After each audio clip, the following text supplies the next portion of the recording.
什么时候知道哪一段故事？我一直到2年前才知道。那你不知道那个遗体是放在冰箱都不知道吗？什么都不知道。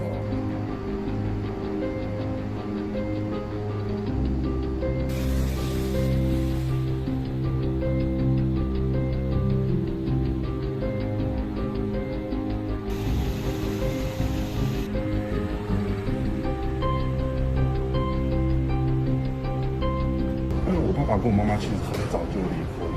是，对，那会离婚是因为家暴，然后没工作嘛，然后所以后来很早就离婚。他离婚以后，我跟两个弟弟的监护权都在我妈妈那边，所以跟爸爸没有联络其实很正常。有对你妈妈家暴吗？也有长期，对，长期的哦，因为这样所以离婚就对了，120、130。对，再加上那时候他经商工作，经商失败没工作嘛，然后经济都被拖垮了，后来就决定就直接就离婚了。什么时候知道哪一段故事？我一直到2年前才知道。那你不知道那个遗体是放在冰箱都不知道吗？什么都不知道。我爸有跟我大伯母说，那个